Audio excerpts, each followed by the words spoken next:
Welcome, friends. It's Miss Gisa.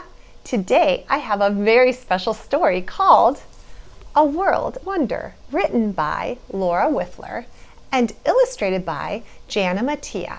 Laura herself has read the story for you guys and animated it, and it turned out so beautiful. I hope you enjoy it. A World Wonder by Laura Wifler. Illustrated by Janna Mattia. There was a house at the top of the hill, just outside of town. It was on the best piece of land with woods in the back and a brook babbling nearby. The house was off the main road, which was busy with travelers and townspeople going about their business. The house was well tended, but to Cora, it could be so much more. Cora told anyone who would listen, "If I had that house, I would turn it into a bed and breakfast and serve muffins in the morning and popcorn at night. It would be a world wonder. If I had that house, I would bulldoze the woods and open an amusement park. I would sell tickets and cotton candy. It would be a world wonder." Cora grew up. She set out to design world wonders and become a world-famous architect.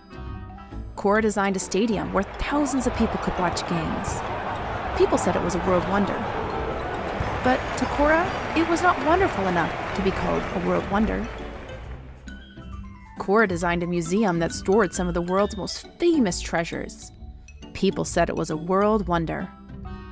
But to Cora, it was not wonderful enough to be called a world wonder. Cora traveled the world designing schools and factories and monuments. She was proud of the work she had done, but to Cora, nothing she did was wonderful enough to be called a world wonder. As Cora grew older, she became tired. She decided to quietly retire and return home. She looked at the house on top of the hill. It wasn't tidy and well tended like she remembered. The house had been empty for many years and was for sale. "Aha! Now I can finally make the house at the top of the hill a world wonder," she thought. Cora bought the house. She thought about what she would do with it.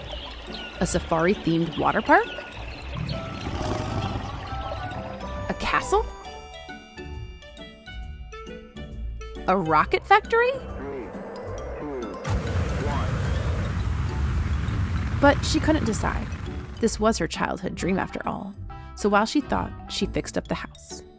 She painted the walls, repaired the fence, planted seeds in the garden.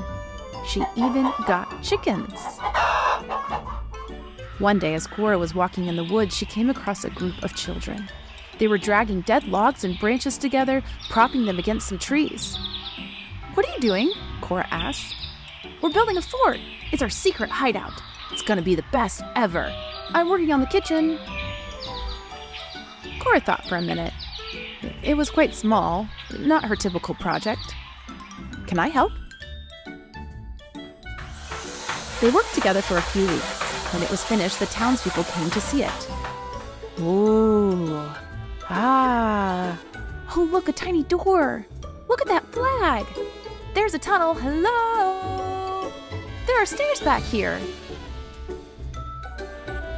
When the people learned that Cora had helped the children, they asked her for help on their projects.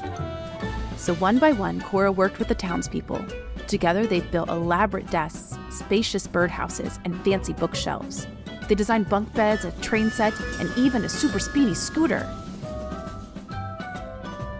Somewhere along the way, Cora realized she had stopped dreaming about making the house at the top of the hill a world wonder. She looked around the house and thought of all the wonderful memories she had in it. It was small and tidy, but worn and well used. "I like it just the way it is," Cora whispered to herself. It surprised her, for she had never said that about anything before. One day, a reporter found her. He called her Cora, the world-famous architect, and he wanted to interview her. The reporter asked her all about the buildings and schools and factories and museums she had designed. At the end of the interview, he asked, "Which world wonder is the most wonderful of all?" "You know, it's nothing I could have built. Come, let me show you," she said. They're a world wonder.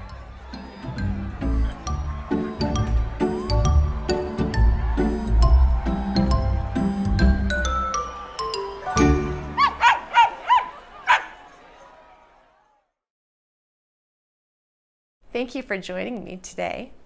Remember to like and subscribe to support our channel.